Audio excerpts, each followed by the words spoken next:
You know, in the public domain, you hear a lot of questions around, kind of organizational issues as it relates to the Nigeria police force. One of those is the issue of whether or not SARS, the Special Anti-Robbery Squad, is conducting its affairs appropriately and within the ambit of the law. Has there been enough action within the Nigeria police force to restructure or reorganize the activities of that division? Thank you so much. The IGP had taken the bull by the horn, and when he came on board, the first thing he did is to organize a training which involved the National Human Rights Commissions, the ICRC, and other NGOs on human rights training for SARS. And equally, when the outcry was coming up, the same kind of training was repeated, and he broadened it to ensure that the reorganization of SARS commenced immediately.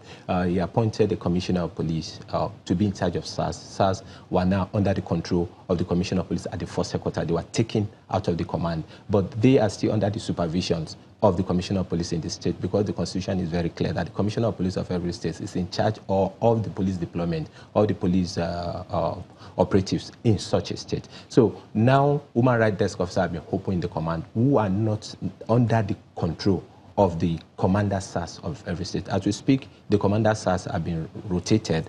Some of them that are found not being fit, maybe because of age or because of some antecedent, have been taken off, and new people have replaced them. Then of recent, the Nigerian Policing Project have, what they call it, headed a team of police officers and equally NGO and social, CSO, to take complaint from the public, not only us taking it, to ensure that anything that has to do with complaint with SARS are addressed. But largely, most of the complaints that people pasted on Facebook or probably on other social media are not correct. Those that have been correct have been investigated. The police escort are there. Some people have been found culpable, and they have been tried and dismissed. Let me give you an example of misinformation.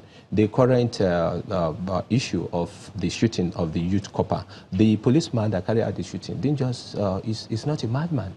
The youth copper, it was traveling in a roof, a vehicle with a rooftop, and because of the jubilant atmosphere concerning passing out the following day, an issue of herself being retained by the organization she was serving at around 2, 3 a.m. in the night, come out of the roof and was shouting, jubilating, and a loud music was being played. And the officer said he heard that the girl is calling for help and is being kidnapped. The vehicle was flanked down at the point, and the vehicle zoomed as if it's going to stop, and zoom up. And in the process, the officer attempted incapacitating the vehicle by firing a shot at the tire of the vehicle. But there's a regurgitation of the bullet that hit the lady. So the police have found that all the procedures that are expected under the use of firearms were not employed, and that is why he was found guilty. The court of law is there for everybody to be properly heard.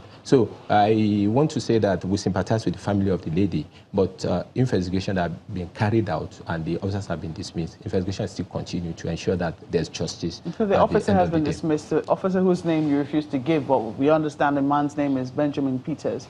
You can either confirm or refute that if you wish. So you talked about responding to comments on Facebook and a number of other issues. Some people will argue that the police has not been as responsive as they'd like to see it. Are you going to also investigate this issue of forgery around the Minister of Finance, Mrs. Kemi Adeosun? Thank you so much. I'm just hearing it from you of a forgery Minister of Finance. Is this something that the police is going to take interest in? No. Let me start from where you. I'm just hearing it, and there's not anybody that lay complaint in any police stations, in any police command headquarters, or even at the first headquarters about such. So you don't talk about what you don't know and what you don't have on your table.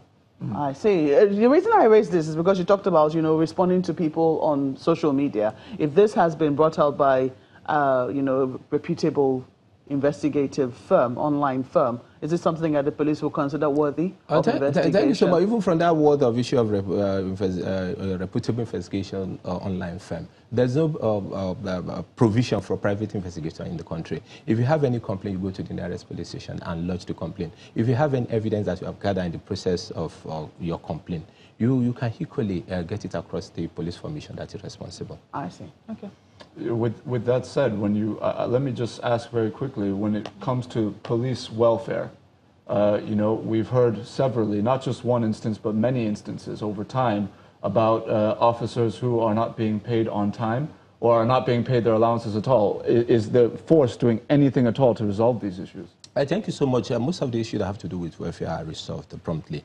I want to let you know that even of recent, the issue of migrating the police payment system payroll into the IPPIS have generated a lot of issue that has to do with underpayment, non-payment at all, and they were addressed. And the Inspector General of Police on the 22nd of June invited all the police rank and file across the country and invited the Accountant General of the Federation, who was represented by the Director of the IPIPS, to educate the police personnel on this issue. So anywhere you say the delay in payment is because the police haven't got the money on time and as appropriate. So the budgetary provision, as it's being released and we are getting it, we are doing the payment to them.